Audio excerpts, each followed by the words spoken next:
آپ ڈاکٹر غلام جیلانی برق کی زندگی اور ان کے علمی کام کا جائزہ لیجئے، آپ کی زیادہ تر کنفیوژن ختم ہو جائے گی۔ باقی کنفیوژن کے خاتمے کے لیے میری خدمات حاضر ہیں۔ ڈاکٹر برق 1901 عیسوی میں پیدا ہوئے، خاندان مذہبی بھی تھا اور سید بھی۔ ڈاکٹر صاحب کا شمار اسلامی دنیا کے ان چند سکالرز میں ہوتا ہے جو مدارس سے نکل کر یونیورسٹی تک پہنچے، جو عربی زبان میں گولڈ میڈلسٹ تھے اور انگریزی زبان پر اس قدر دسترس رکھتے تھے کہ اپنا تھیسس انگریزی میں لکھا، اور آکسفورڈ اور ہارورڈ یونیورسٹی نے پاکستان بننے سے 7 سال قبل یعنی 1940 عیسوی میں ان کی پی ایچ ڈی کی ڈگری کی تصدیق کی تھی۔ وہ پاکستان بننے سے قبل ان 20 عالموں میں شمار ہوتے تھے جن کے پاس پی ایچ ڈی کی ڈگری تھی۔ ڈاکٹر صاحب نے زندگی میں 17 کتابیں اور سینکڑوں مضامین لکھے۔ 2 اسلام ڈاکٹر غلام احمد جیلانی برق کی پہلی تحقیقی کتاب تھی۔ یہ کتاب 1949 عیسوی میں شائع ہوئی۔ یہ کتاب اسلامی تاریخ میں طویل المدت یعنی نئی تحقیق کی شکل میں سامنے آئی۔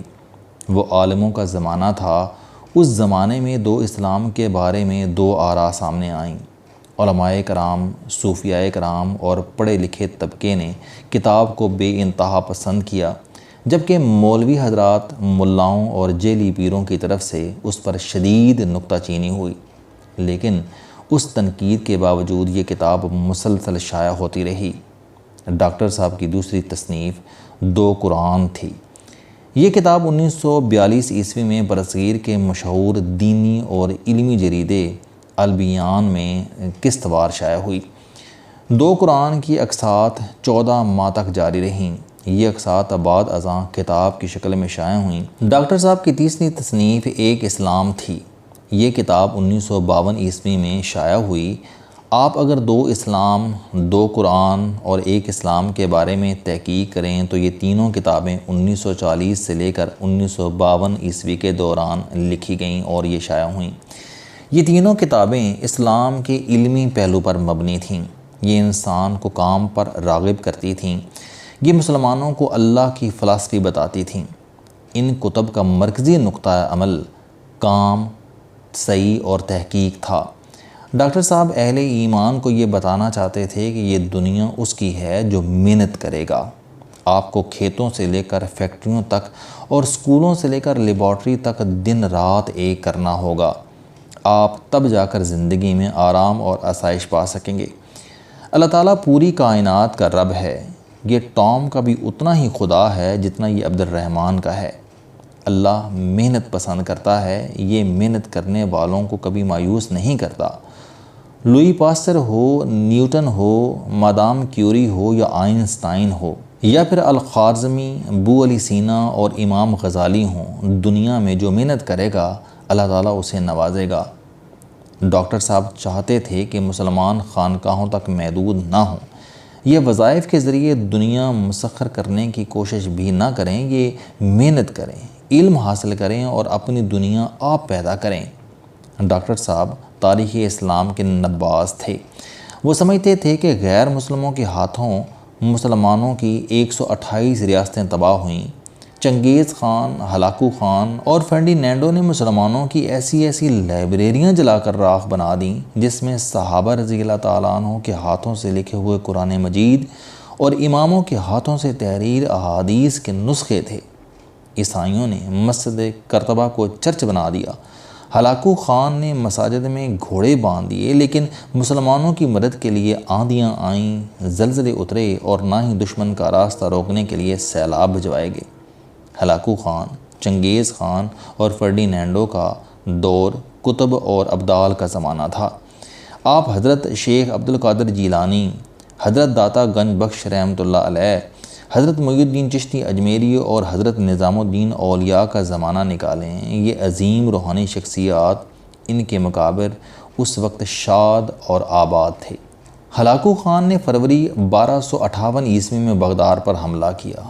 اس وقت حضرت عبد القادر جیلانی رحمۃ اللہ علیہ کے مزار پر سینکڑوں زندہ پیر موجود تھے، لیکن مسلمان تمام تبرکات کے باوجود سقوط بغداد سے بچ سکے، خوارزم کی ریاست بچا سکے اور نہ ہی ہندوستان کو ان ظالم حملہ آوروں سے بچا سکے، جنہوں نے لاہور سے لے کر دلی تک مسلمانوں کی اینٹ سے اینٹ بجا دی۔ ہم مسلمان اپنی تمام تر روحانی قوت کے باوجود انگریزوں سے ہندوستان بچا سکے غرناطہ اور نہ ہی خلافت عثمانیہ۔ ہم 1350 سال مار کھاتے رہے۔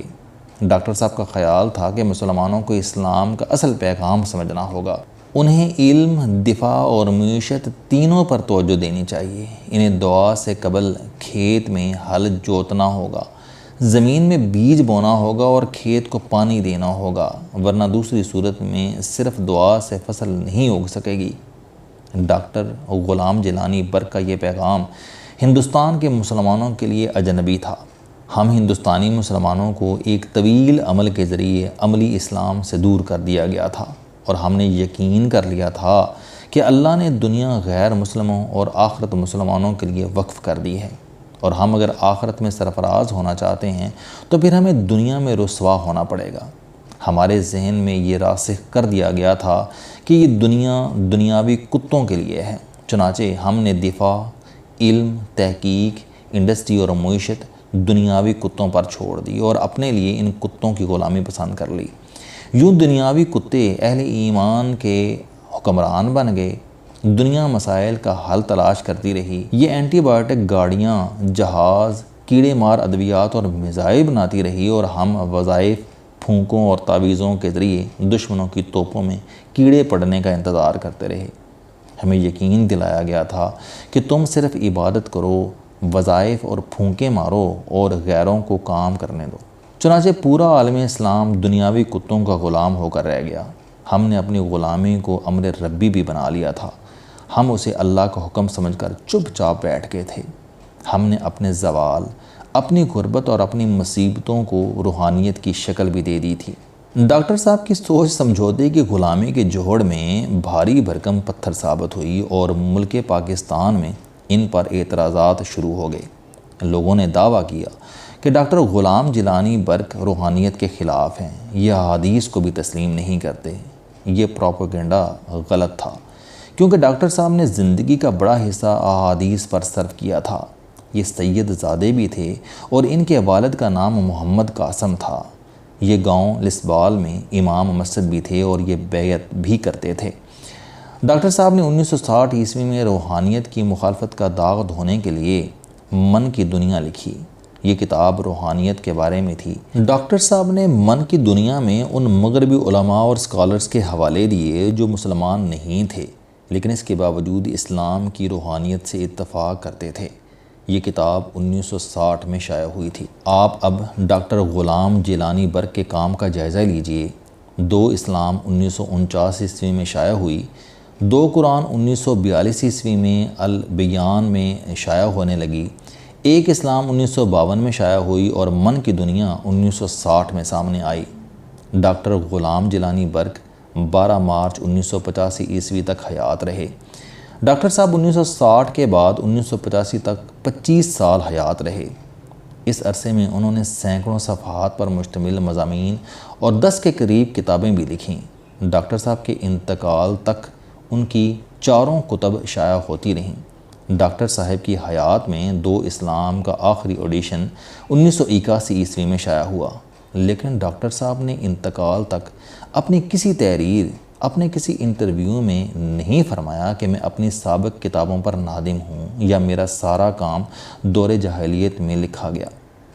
میں چیلنج کرتا ہوں کہ آپ ڈاکٹر غلام جیلانی برق کی کتاب من کی دنیا یا ان کی 1985 تک کی تحریروں سے مجھے وہ فقرہ یا نوٹ نکال کر دکھا دیجئے جس میں انہوں نے 2 اسلام، 2 قرآن اور 1 اسلام پر ندامت کا اظہار کیا ہو، یا اسے اپنے دور جاہلیت کا کام قرار دیا ہو۔ ہم ایک لمحے کے لیے یہ فرض بھی کر لیں کہ ڈاکٹر غلام جیلانی برق 1960 عیسوی میں من کی دنیا لکھتے وقت اپنی ماضی کی کتب پر نادم ہو گئے تھے، تو پھر سوال پیدا ہوتا ہے کہ ڈاکٹر صاحب نے من کی دنیا میں اس کا اعتراف کیوں نہیں کیا؟ یہ 1981 عیسوی تک اپنی دور جاہلیت کی پیداوار کو شائع کیوں کرواتے رہے؟ ڈاکٹر صاحب اپنے پبلشر کو ایک خط لکھ دیتے اور کتابوں کی اشاعت ہمیشہ کے لیے بند ہو جاتی۔ ڈاکٹر صاحب اپنے کسی مضمون میں اعتراف جرم کر لیتے، یہ اپنی آٹو بایوگرافی میری داستان حیات ہی میں اپنی جہالت کا اعتراف کر لیتے، یا اپنے کام اپنی تحقیق پر عالم اسلام سے معذرت کر لیتے، تو آج صورتحال مختلف ہوتی۔ مگر ڈاکٹر صاحب نے من کی دنیا سے لے کر اپنے آخری مضمون تک کسی جگہ پر اعتراف نہیں کیا۔ یہ آخری وقت تک اپنی کتابیں بھی شائع کراتے رہے اور ان کتابوں کی رائلٹی بھی وصول کرتے رہے۔ لیکن میرے دوست کو اچانک کشف ہوا۔ ڈاکٹر صاحب نے 1960 عیسوی میں اپنے 1949، 1950 اور 1952 کے کام پر نادم تھے، یا یہ عمر عزیز کے آخر میں اپنے اس کام کو دور جاہلیت کا کارنامہ قرار دیتے تھے جس نے لسبال کے مولوی غلام جیلانی کو عالم اسلام کا عظیم اسکالر ڈاکٹر غلام جیلانی برق بنایا۔ ایسا اسکالر جس کی محفل میں مولانا مودودی سے لے کر ڈاکٹر باقر، ڈاکٹر عبداللہ، شورش کاشمیری، پروفیسر اشفاق علی خان، جنرل عبدالحی ملک، مولانا زاہد Alhusaini, professor doctor Ajmal, doctor حمید اللہ، پروفیسر سعادت علی خان، عنایت الہی، مولانا عبد الماجد دریا آبادی، حفیظ جالندھری، طفیل ہوشیار پوری، جنرل شیریں دل خان نیازی، پروفیسر سعد اللہ کلیم، صوفی غلام مصطفیٰ تبسم، شیخ عبدالحکیم، کرنل محمد خان، جنرل شوکت، جنرل شفیق الرحمان، احمد ندیم قاسمی اور جسٹس کیانی جیسے علماء، ادباء اور استاد بیٹھتے تھے۔ یہ محفلیں بھی ڈاکٹر صاحب کی آخری سانس تک جاری رہیں۔ یہ بڑے لوگ تھے اور ڈاکٹر صاحب نے ان میں سے کسی کے سامنے بھی اپنے دور جاہلیت کے کام پر ندامت کا اظہار نہیں کیا۔ پھر میرے دوست کو کیسے معلوم ہو گیا؟ میرا خیال ہے کہ یہ میرے دوست کی روحانی طاقت ہے جس نے عالم ارواح میں جھانک کر معلوم کر لیا۔ 1985 عیسوی میں انتقال فرمانے والے ڈاکٹر غلام جیلانی برق اپنے کام پر نادم ہیں۔ میری اپنے دوست سے درخواست ہے کہ آپ اب مہربانی فرما کر علامہ اقبال کی روح سے بھی رابطہ کر لیں۔ ہو سکتا ہے کہ علامہ صاحب اس سارے جہاں سے اچھا ہندوستان ہمارا جیسے ترانے پر کف سے افسوس مل رہے ہوں۔